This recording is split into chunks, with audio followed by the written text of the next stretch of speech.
매주 하고 있고 한 달에 한 번씩 이제 총동원 집회 네. 하고는 있습니다. 네. 근데 뭐 이거는 뭐 실무 총책임자였으면 난징과 소량도 뭐 인정하는 바인데 네. 이게 뭔가 구체적으로 윤석열을 제압하는 네. 그런 모습들이 보여진 적이 별로 없어요. 그러니까 제 기억에도 가장 집회가 그냥 확 끌어올랐을 때가 날리면 바이든 사태 때 네. 국민의 뭐 절대 다수가 분명히 바이든으로 들었는데 날리면으로 조작 동작이 들어가는 걸 보고 분노해서 튀어나왔는데 네네. 그걸 제압을 못하고 네네. 오히려 질질 끌려다니면서 특히 이제 민주당 같은 데서 야 이거는 어떻게 바이든을 날리면 하냐 덤벼들지 못하고 네. 그 지금은 그냥 오히려 날리면이 좀 정석화된 분위기가 있어서 MBC도 약간 이제 좀 뭉쳐들고 네. 고객 때부터 이제 약간 떨어지기 시작하더니 이번에 그 YTN 그 동영상도 네네. 아니 그 분명히 좀 리허설 영상이잖아요. 네네. 근데 너무 힘없이 그 영상을 마치 YTN이 엄청난 범죄를 저지른 것처럼 내려가고 예. 자꾸 이 정권으로서는 하면 안 되는 정말 이상한 거짓과 막 조작을 하는데 그거는 못 깨내고 밀리니까 실망한 층들이 이제 좀 빠지는 느낌이에요. 뭐 집회를 떠나서 네. 예를 들면 이제 저는 그걸 촛불 매체라 그러는데 뭐 좌우를 구분 없이 윤석열 타도를 외치는 이 유튜브의 조회수가 절반 정도 혹은 3분의 1 정도 조회수가 빠지고 있어요. 지금 저희 스픽스도 조회수가 기하급수적으로 놀다가 잠시 정체기 그런 느낌이에요. 그러니까 지금 사실은 가장 그 대중적 인기 있다는 매블쇼가 네, 이제 네. 수요 연장판이 정치 핵심인데 한 150만, 170만 나오다가 이제 100만으로 떨어졌거든요. 그죠? 뭐 다른 유튜브들도 그 정도니까 네. 뭐 유튜브를 보면은 우리가 윤석열을 꼼짝 못하게 하고 폭주를 제동거는 모습이 나와야 되는데 네네. 자꾸 이 개별 싸움에서 패퇴해버리는 느낌. 윤석열 정부의 폭주를 저지하고 그나마 이 족쇄를 채울 수 있는 현실적인 힘이 있는 집단은 민주당이죠. 민주당이죠. 예. 네. 민주당이 해줄 수밖에 없는 거거든요. 그러면 제야나 이런 유튜브는 뒤를 받쳐주는 건데 네네. 그쪽에서 싸움이 안 되니까 네네. 이제 한마디로 신경질 나서 못 보는 거죠. 이 네. 유튜브를. 뭐 떠들면 뭐하냐 이거야. 윤석열은 지금까지 제동거린 적이 한 번도 없고 오히려 지금 지지율 올라갔다고 막 신바람 났는데 거기는 지금. 네네.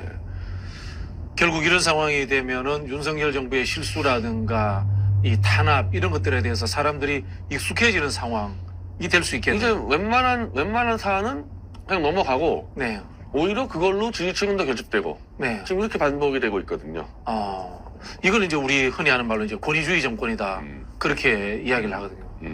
이 공권력이라든가 또는 권력을 이용해서 국민들을 압제하고 억누르는 상황들이 국민들이 익숙해져서 이 세뇌야 되는 경향들 이런 걸 이제 권위주의라고 하는데 지금 윤석열 정부가 그런 식으로 흘러가고 있음에도 불구하고 참 야당이 답답하다 그 말씀이네요. 지금 우리 방송 주제 대본에 윤심대로 가면 국힘은 망한다 그러는데 네네.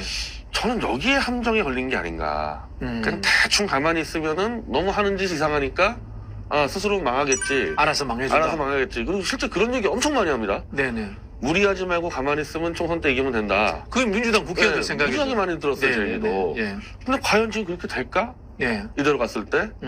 그리고 지금 윤석열 정권은 어쨌든 뭐 도토리 키재기를 하더라도 지지율이 올라가는 건 분명해요. 그거 보면. 네네네. 그리고 지지층이 열받는 건 분명한데 네네. 그거 왜 올라가고 요즘 이제 국힘당이 민주당 지지율을 또 추월을 해서 네네. 웬만하면 5에서 막 한 6, 7% 앞서기도 하고 그런단 말입니다. 그럼 왜 그렇게 되느냐? 윤석열 정권은 어쨌든 립 서비스로나마 아니면 실수 이건 뭐 하려고 하는 게 아니라 실수로나마 지지층에 만족을 주는 게 있어요. 네. 오늘도 윤석열 대통령이 자유를 없애려는 세력이 있다. 네네. 그거 그냥 립 서비스거든요. 별로 중요한 네, 얘기도 아닌데 네. 근데 외광하는 거고. 네. 그럼 과연 민주당은 윤석열 정권을 정말 타도하겠다는 국민들의 니즈를 맞춰주고 있냐? 거의 못 맞추고 있지 않습니까? 그 그런데, 부분에서는 예. 저하고 예. 굉장히 일치하네요. 거기서 지지율 역전이 벌어지는 거죠. 저도 윤석열 대통령을 지금도 지지하지 않는다라는 층의 50%. 지금 윤석열 대통령 국정 지지도가 40% 나오는데 뭐 반대한다가 한 57%, 8% 나와요. 그중에 50% 정도가 정말 윤석열이 싫다거든. 그건 윤석열 정권이 그만했으면 좋겠다 이런 의지의 표현인데 지금 이 제도권 정당에서 하는 것은 윤석열 정권이 그만두는 것이 아니라 적절히 견제하면서 총선까지 끌고 가겠다 이런 식으로 보이기 때문에 이 분노한 국민들이 실망하는 측면이 있는 것 같아요. 그럼 이제 당연히 민주당도 보기 싫어지니까 네. 범민주당 지지층이 빠져나가는 거죠, 지금. 유튜브에서 벌써 빠지기 시작한 건다. 네, 이해가 됩니다. 자, 우리 변희재 대표님이 해석한 내용에 대해서 저도 전적으로 동의하면서 우리 진보 민주 세력들이 좀 정신 좀 차리셔라 이 말씀 드리면서 시작하겠습니다. 자, 다시 이제 국민의힘으로 돌아가 보겠는데요. 당원 투표 100%에 대해서 윤핵관 외에는 다 지금 여기에 대해서 참 비판적인 입장이잖아요. 한마디로 이거는 뭐